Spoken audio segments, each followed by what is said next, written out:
और अब हमारे साथ बात करने के लिए एम.के. वेणु हैं, आर्थिक पत्रकार, वायर के संस्थापक सदस्यों में से एक। रवि सिंघारी साहब हैं जो टैक्स एक्सपर्ट हैं।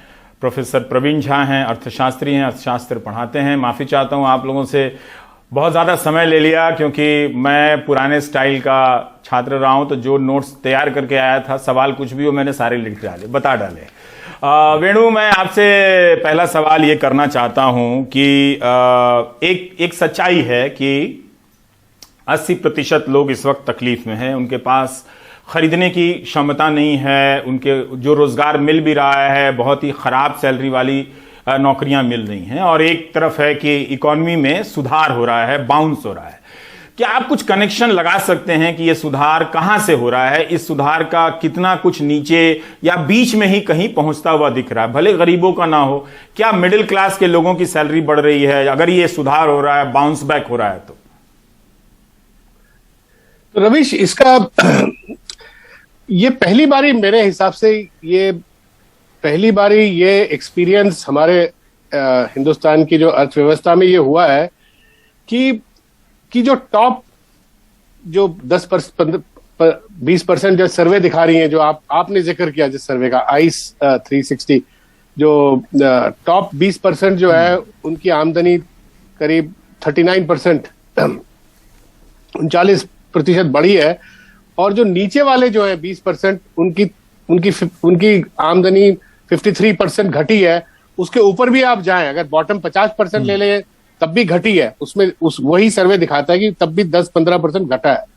तो रवीश, ऐसा मैंने कभी देखा नहीं कि अर्थव्यवस्था इतनी के दो तबके जो है इतने उल्टे डायरेक्शन में जा रहे हैं।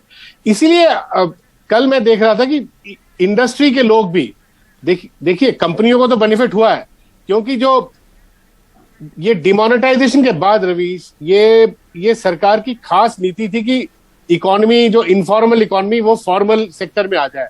तो उससे बड़ी कंपनियों को फायदा हुआ है, छोटी कंपनियां बंद हुई हैं, जैसे आप बता रहे थे, एमएसएमई। तो ये दिखा रहे हैं कि बड़ी कंपनियों में की प्रॉफिट्स भी बढ़ी हैं, बड़ी कंपनियों को काफी राहत भी मिली थी कोविड के बाद। आरबीआई ने सस्ते दाम पे उनको क्रेडिट भी दिलवाया बैंकों से। छोटी कंपनियों को कहा गया कि आप भी बैंकों से लोन लीजिए और अपना सुधार कीजिए। छोटी कंपनियों ने, आपको पता है, आपके एनडीटीवी में भी दिखाया, उन्होंने कहा भाई हम तो वैसी हमारी खपत, जो उपभोक्ता जो है, जो कंजम्पशन इतनी गिर गई है, हमारी बिकवाली नहीं हो रही, तो हम कहाँ लोन लेके कहाँ से अपना कंपनी को बचाएं? तो इनफॉर्मल सेक्टर में रवीश पूरा एक दूसरी तरफ जा रहा है, और टॉप जो आप देखिए 1000 कंपनियां वो ठीक कर रही हैं, जिसका रिफ्लेक्शन स्टॉक मार्केट में भी दिख रहा है। इसीलिए ये सारे जो प्रोफेशनल इकोनॉमिस्ट जो सरकार के फेवर में भी हैं, वो भी कल टीवी में मैं देख रहा, सब ये बात एडमिट कर रहे हैं कि के शेप्ड रिकवरी है ना। के का क्या अर्थ है? के का मतलब, के में ऊपर एक डंडा जाता है, वो है 20% जिनका बढ़ रहा है आमदनी, और जो के में, जो के अक्षर में जो नीचे डंडा जाता है, वो है जो अर्थव्यवस्था के लोग जिनकी आमदनी घटी है। तो मैं उसमें एक एडिशन करता हूं, जो ऊपर वाला डंडा है वो छोटा डंडा है, जो नीचे वाला डंडा है, जो अर्थव्यवस्था जो डूब रही है और लोगों की आमदनी, वो उस छोटे डंडे से 4 गुना ज्यादा है, वो 80% है, ऊपर वाला डंडा 20% है। तो के शेप्ड रिकवरी रवीश, इस अक्षर से, के अक्षर से आपको पूरी अर्थव्यवस्था का एक आपको एक डायनामिक्स आपको दिख रहा है। और यही सरकार, आपको याद होगा, 2020 में दावा कर रही थी कि वी शेप रिकवरी है, अभी भी दावा कर रही थी वी शेप है। वी मतलब क्या है? वी मतलब वापस पूरी तरह आ गई है जो प्री कोविड के तुलना में, मगर ये नहीं हो रहा है, ये साफ दिख रहा है। और चाहे आप वो आइस 360 का सर्वे जो अभी आया वो देख लें, आप सीएमआई का सर्वे देख लें, वो भी ये बताता था कि करीब 85-90% लोगों की आमदनी कम हुई है। आप अजीम प्रेमजी इंस्टीट्यूट के सर्वे देख लीजिए। आप पीछे इंडिया टुडे एक चैनल का एक सर्वे आया था जो बता रहा था कि 75% लोग वो स्ट्रगल कर रहे हैं, वो उनको खर्चा उनका पूरा नहीं हो रहा और उनकी इनकम घट रही है। तो सारे सर्वे ये तो रवि साफ दिखा रहे हैं कि 75 से 80% लोग उनकी आमदनी कम हुई है। उसी का कारण ये है कि कंजम्पशन नहीं हो रहा, प्राइवेट कंजम्पशन अभी भी कोविड से पहले जो होता था वहां तक भी आया नहीं है। हाँ, बड़ी कंपनियां जो है वो अच्छा कर रही हैं, वो एक्सपोर्ट भी कर रही है, निर्यात भी कर रही है। तो उस वजह से जो निर्यात तो खैर दुनिया की मार्केट में जाता है ना, हमारे यहाँ थोड़ी उपभोक्ता बढ़ रहा है। तो ये जो स्थिति है ये बहुत ही चिंताजनक है। और रवीश, पहली बारी, अब मैं अपनी इसको मैं एंड में मैं यही बोलूंगा कि पहली बारी देखा गया कि पिछले 8 साल में जो खास मोदी सरकार के जो मोदी साहब की जो इकोनॉमिक्स का जो इम्प्लीमेंटेशन हुआ, जिसमें सब आता है, डिमोनेटाइजेशन वगैरह, 2 चीजें देखी गई रवीश। प्राइवेट कंजम्पशन नहीं बढ़ रहा, प्राइवेट इन्वेस्टमेंट बिल्कुल नहीं बढ़ रहा, और ये भी सारे प्रोफेशनल इकोनॉमिस्ट एडमिट कर रहे हैं, और ये बड़ी कंपनियां भी एडमिट कर रही है कि अभी भी कंपनियां 70% से नीचे कैपेसिटी पे काम कर रही है, क्योंकि उपभोग नहीं हो रहा, डिमांड नहीं बढ़ रही। और तीसरी बात रवीश, पहली बार ये हुआ है कि इस मोदी साहब के कार्यकाल में कि एम्प्लॉयमेंट, जो मार्केट में जो नौकरी ढूंढने वाले लोग हैं वो भी ज्यादा हो गए, और 60% लोग नौकरी ढूंढ ही नहीं रहे, हताश हो। ये बहुत चिंताजनक बात है ये। वेणु, मैं थोड़ा यहाँ पे प्रवीण झा को लाना चाहता हूँ। जो बातें वेणु ने बॉटम का भी इशारा किया और टॉप का भी इशारा किया प्रवीण जी, लेकिन हम उस टॉप की भी बात कर लेते हैं कि मैन्युफैक्चरिंग सेक्टर का आप देख सकते हैं कि मेक इन इंडिया के बाद भी वो डब्बा बना हुआ है, टेक्सटाइल सेक्टर डब्बा बना हुआ है, हॉस्पिटैलिटी सेक्टर के इतना बढ़िया से उन्होंने बताया कि कितना ज्यादा बर्बादी आई है इसमें, ट्रांसपोर्ट सेक्टर डब्बा बना हुआ है। तो ये टॉप 20 के इकोनॉमी में भी प्राइवेट इन्वेस्टमेंट तो है नहीं, तो ये किस तरह के सेक्टर को लीड कर रहा है? क्या ये 20% वाला जो ग्रोथ दिख रहा है वो कोई जॉबलेस ग्रोथ को लीड कर रहा है, या उसमें हम एक तरह का एक फॉर्मलाइजेशन देख रहे हैं कि जिसमें अर्थव्यवस्था 4-5 लोगों के पास हर तरह की आर्थिक गतिविधि वहां पर जमा होती जा रही है उनके हाथों में? जी रवीश, सबसे पहले तो मैं ये कहूं कि आपने जो समय लिया बड़ा अच्छा किया, चूंकि सारी बातें जो है आपने जो बहुत महत्वपूर्ण बातें थी वो विस्तार से बता दी, तो वो बड़ा जरूरी था पटल को ठीक से समझने के लिए। अब आते हैं इस आपके खास प्रश्न पे। देखिए, इसमें तो जो एक रिकॉन्फ़िगरेशन हुआ है, जो टॉप 5%, 10%, 20% जो भी हम कहें, तो वो एक अद्भुत रिकॉन्फ़िगरेशन हुआ है हाल के कई वर्षों में, खास करके कुछ सेक्टर्स जो हैं, और जहां पे कि ओवरऑल जिसको हम कहते हैं ना एम्प्लॉयमेंट इलास्टिसिटी, अगर उस पे हम ध्यान दें तो वो कम होता है। जैसे मैन्युफैक्चरिंग सेक्टर में जिनका आप नाम ले रहे थे, मसलन टेक्सटाइल्स, तो वहां पे जो है थोड़ा बेहतर रहता है, जो लेबर ऑब्जॉर्प्शन की संभावना है, लोगों को काम मिलने की संभावना है। तो उसकी वजह आप देखेंगे कि सेक्टर्स ऐसे हैं जैसे आईटीसी हो गया, उसमें अगर आप देखें जो उसके कंट्रीब्यूशन में जो राष्ट्रीय सकल उत्पाद है उसमें जितना इजाफा हुआ है, उसकी तुलना में अगर आप देखें रोजगार में, वो तो है ही नहीं, वो गायब है। तो ये जो पूरा एक पैटर्न रहा है, तो एक तो महत्वपूर्ण बात ये है समझने की, फार्मा सेक्टर, आईटीसी सेक्टर, तो इस तरह के सेक्टर्स जो हैं, और जिनमें एक बात यह है कि एम्प्लॉयमेंट जनरेशन की संभावना काफी कम रही है हिस्टोरिकली, और अभी जो है वो और कम हो गई है। तो अगर वहां पे ग्रोथ केंद्रित होगा तो आप समझ ही सकते हैं कि उसका असर क्या होगा। और दूसरा जो है, ये सारे सेक्टर्स जिनकी आप बात कर रहे थे, मैन्युफैक्चरिंग में और सेक्टर्स की, वहां तो सबसे बड़ी जो जरूरत है कि उनका डिमांड कैसे बढ़े। उनका डिमांड तभी बढ़ेगा जो नीचे के 3 क्विंटाइल जो हैं, 60%, जिन सर्वे का आप आंकड़ा जिन आंकड़ों को आप बता रहे थे, वो स्पष्ट बताता है। और उसको वही नहीं, इतने सारे आंकड़े आ गए हैं हमारे सामने अलग अलग सर्वे से कि वो 60 to 80%, 60% में तो लगता है कि बढ़ोतरी नहीं बल्कि विपन्नता बढ़ी।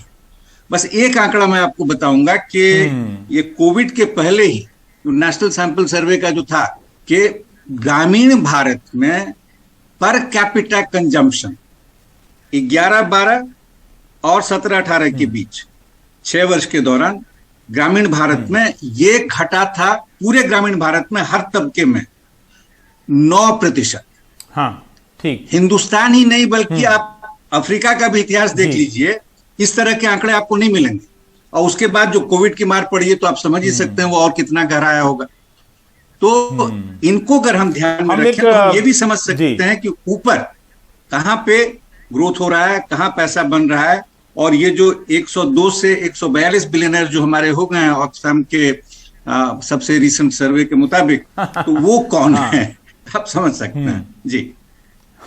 हाँ, ये मतलब ये वो लोग हैं जिन पर हमारा मीडिया कम से कम 145 दिन कवर स्टोरी छापकर अपना टाइम काट सकता है। तो एक ब्रेक हमको लेना है, फिर रवि सिंघारी जी से थोड़ा टैक्स को लेकर, एडजस्टमेंट को लेकर। नहीं, अब प्रवीण जी, ये हो रहा है कि मीडिया ने सूचनाओं को जिस तरह से हेरफेर की है, आप यूपी के अखबारों को पढ़िए, भीतर के डिटेल देखेंगे तो पता चलेगा कि आप खबर तो पढ़ रहे हैं लेकिन उसमें कुछ है नहीं। और ऐसा नहीं है कि पत्रकार और संपादक काबिल नहीं है, वो ज्यादा योग्य हैं, लेकिन ये जानबूझकर बाय डिजाइन किया जा रहा है कि लोगों को सूचना मिले, दिखे लाइन में कि ये इंफॉर्मेशन है, लेकिन उसमें कोई इंफॉर्मेशन ना हो। अब ये बात कोई टीवी चैनल पे तो बताता नहीं है। तो एक हम ब्रेक लेते हैं, फिर ब्रेक के बाद आते हैं तो हम और बात करते हैं। ये बहुत जरूरी है कि एक दर्शक या पाठक के रूप में आप क्या पढ़ रहे हैं, कैसे पढ़ रहे हैं, इसमें बदलाव आप लाइए। जिस तरह का खेल सूचनाओं के जरिए आपकी जिंदगी को बर्बाद करने के लिए हो रहा है, आपको भ्रम में डालने के लिए हो रहा है, उससे आप किसी एक एंकर की मेहनत से नहीं निकल जाएंगे। इसके लिए आपको बहुत मेहनत करनी पड़ेगी, जितनी मेहनत आईआईटी का विद्यार्थी करता है। इतनी मेहनत करेंगे तब जाकर भ्रम के जाल से आप निकल पाएंगे। रवि सिंघारी साहब हमारे साथ हैं। रवि, हम जानना चाहते हैं कि जनता ने इस बार सरकार को बहुत पैसा दिया है पेट्रोल और डीजल के रूप में। ये बहुत नहीं, बहुत से भी कई गुना ज्यादा बहुत दिया है। हम ये जानना चाहते हैं कि क्या इस पैसे से जो मिडिल क्लास, जो नौकरीशुदा तबका है, जिसकी संख्या घटी भी है इस देश में, उसको टैक्स में किसी तरह के कोई गुंजाइश आपको नजर आती है कि उसको मिल सकता है, कोई राहत मिल जाए, या तो प्रीमियम घटे, हेल्थ प्रीमियम घटे, या फिर कर छूट घटे, कुछ इस तरह की जो कुछ की चीजें हैं जिस पर आपकी नजर रहेगी, हम उसके बारे में जानना चाहते हैं। देखिए, जैसा कि रवीश आपने बिल्कुल सही बताया कि ये कोविड में जो महंगाई बढ़ी है और टैक्स कलेक्शन हुआ है, उसके साथ साथ काफी लोगों की नौकरियां भी गई हैं। तो एक ये और कलेक्शन सरकार के पास काफी ज्यादा आ गया, तो ये बहुत उचित समय है सरकार को कुछ वापस देने का।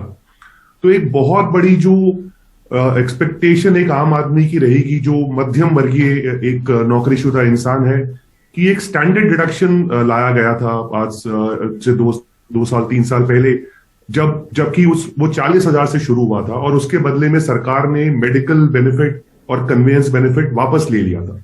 तो नेट एक आम आदमी को कुछ खास फायदा नहीं हुआ उससे, जितना उसको मिला उतना ही उससे वापस ले लिया गया। अब वो 40,000 बढ़कर आज की डेट में 50,000 रुपए है। तो ये 50,000 रुपए एक आम, उसमें टैक्स की जो बचत होती है वो मात्र साल में 7,000 से लेकर 15,000 तक रुपए की बचत होती है। तो ये 50,000 के अब समय आ गया कि इस लिमिट को बढ़ाकर कम से कम 1 लाख कर देना चाहिए, जिससे कि एक नौकरीशुदा इंसान, एक सैलरीड मध्यम वर्गीय इंसान के हाथ में थोड़ा पैसा और आ सके। दूसरी चीज जो 80C जिसे हम कहते हैं, जिसके अंदर में काफी बेनिफिट मिलते हैं आपको, प्रोविडेंट फंड अगर आप डिपॉजिट करो तो उस पर बेनिफिट मिलता है, आपके होम लोन अगर आपने ले रखा है और उसका प्रिंसिपल पे कर रहे हो तो उसका बेनिफिट मिलता है, उसकी लिमिट भी कई सालों से 1.5 लाख में ही वो स्थित मौजूद है और उसको उस पर कुछ इजाफा नहीं हुआ है। तो एक बहुत बड़ा एक्सपेक्टेशन यह है कि आप सेविंग्स को प्रमोट करने के लिए इन्वेस्टमेंट छोटे मध्यम वर्गियों के लिए, जो अमीर है वो तो ऑलरेडी स्टॉक मार्केट से पैसा कमा रहे हैं अपने पैसा निवेश करके, लेकिन जो मध्य वर्ग के इंसान है वो अपनी सेविंग्स छोटे डिपॉजिट्स में लगाता है, तो उसके लिए वो 1.5 लाख की लिमिट को अगर बढ़ा दिया जाए, जिसमें कि वो प्रोविडेंट फंड के थ्रू सरकार को ही पैसा निवेश करे वापस, तो ये अपने एक ये डबल बेनिफिट होगा, जिससे सरकार को कुछ ज्यादा पैसा मिलेगा एक आम आदमी से। आप अगर ये देखो, जो प्रोविडेंट फंड में लोग निवेश करते थे उसके ऊपर में भी सरकार ने टैक्स लगा दिया 2 साल पहले, कि आप अगर 2.5 लाख से ऊपर निवेश करोगे प्रोविडेंट फंड में तो उस पर जो आप इंटरेस्ट कमाओगे उस पर आपको टैक्स देना पड़ेगा। तो आपने एक मध्यम वर्गीय इंसान के लिए, जो छोटे छोटे निवेश के, जिस एक मध्यम वर्गीय इंसान रिस्क लेके इन्वेस्टमेंट नहीं करना चाहता, वो सेफ इन्वेस्टमेंट करना चाहता है, तो आपको सेफ इन्वेस्टमेंट को एनकरेज करना है ताकि पैसा वापस इकोनॉमी में सर्कुलेट हो सके और उसके हाथ में ज्यादा पैसा दिया जा सके। तो ये 2 या 3 डिमांड है जी, जरूरी भी। तो ये 2 या 3 डिमांड और वेणु, तो स्टैंडर्ड डिडक्शन बढ़ा दिया जाए, एटीसी की लिमिट बढ़ा दी जाए। और एक लास्ट पॉइंट मेरी तरफ से ये कि 2 साल पहले सरकार ने एक नए टैक्स की नीति लगाई थी इंडिविजुअल्स के लिए, जहां उन्होंने रेट कम कर दिए थे 15 लाख तक, लेकिन वो एक्चुअली में लोगों को फायदा नहीं हो रहा उससे। अगर आप एप्पल टू एप्पल उसको कंपेयर करें तो आप साल का 70,000 रुपए अधिक टैक्स सरकार को दे रहे हैं, अगर वो सरकार की नई नीति से आप चलते हैं तो आई थिंक ये भी टाइम आ गया कि उसको भी एक बार दोबारा देखा जाए और उस चीज को भी रैशनलाइज करना चाहिए। वेणु, ये अच्छी जानकारी दी आपने, क्योंकि टैक्स लोगों के पास जो नौकरी करने वाले लोग हैं उनकी बहुत दिनों से सैलरी नहीं बढ़ी है और महंगाई बढ़ गई है, और जिससे और वो खर्ची करना वो बंद कर दिए हैं और इतना सारा पैसा टैक्स में जा रहा है। अस्पताल की सुविधा तक इस देश में नहीं मिल रही है और उसके नाम पर केवल ऐलान होता है और लोगों को आयुष्मान कार्ड पकड़ा दिया जाता है। आज भी कुछ ना कुछ होगा, ताकि कल तो हेडलाइन कुछ छपनी है, मोटी मोटी आयुष्मान की छप जाएगी, लेकिन जब अस्पताल ढूंढने जाएंगे तो अस्पताल नहीं मिलेगा और उसमें डॉक्टर नहीं मिलेगा। वेणु, हम एक सेक्टर की बात करना चाहते हैं जिसकी हेडलाइन काफी बड़ी हो सकती है, इंफ्रास्ट्रक्चर।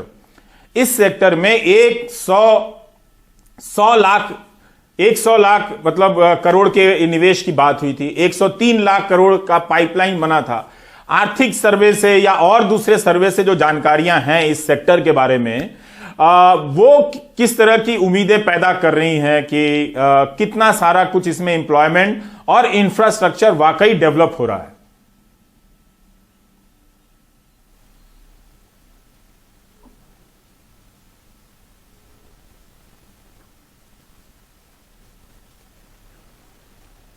वेणु से मेरा सवाल था ये।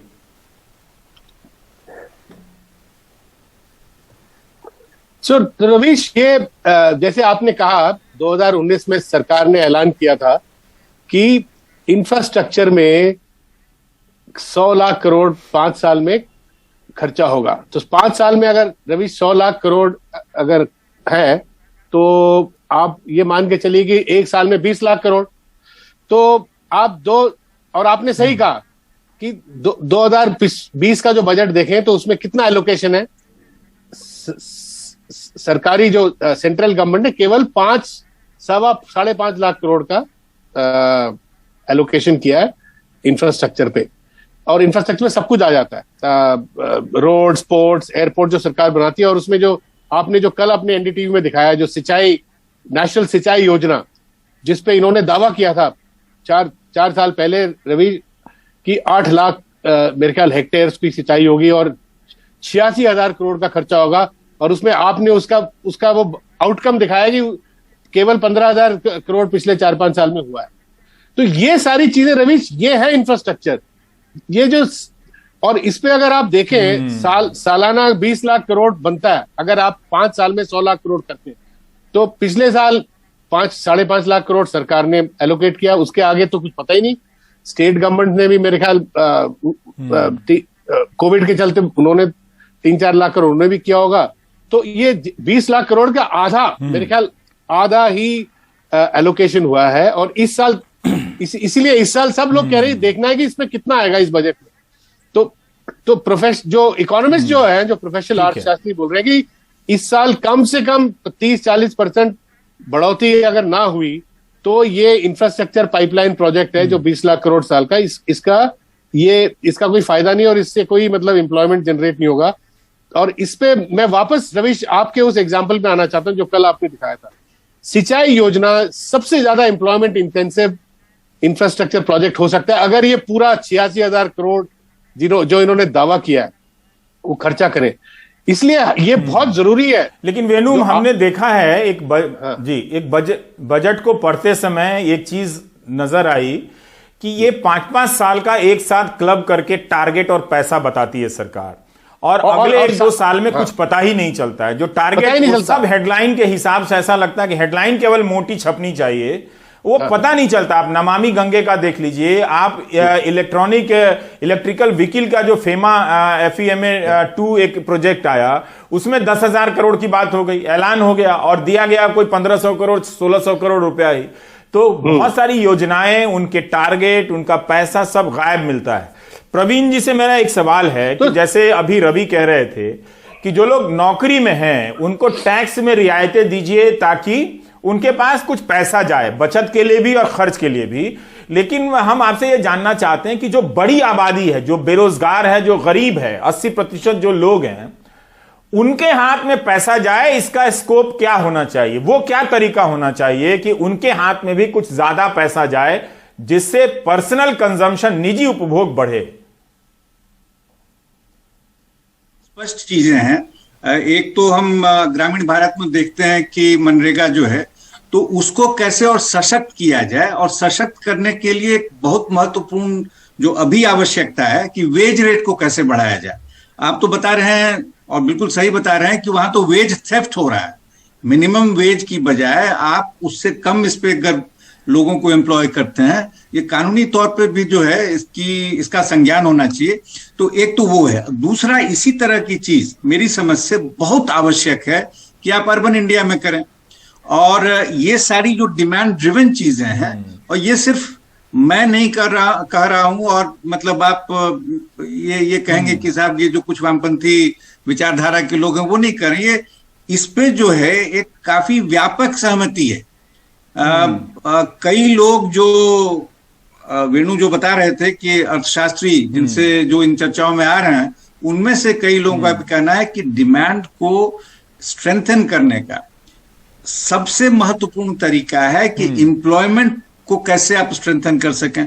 अब हम देख रहे हैं कि रूटीन में जिस तरह से अर्थव्यवस्था चल रही है, वहां तो एम्प्लॉयमेंट स्ट्रेंथन होने की बजाय गायब हो रहा है।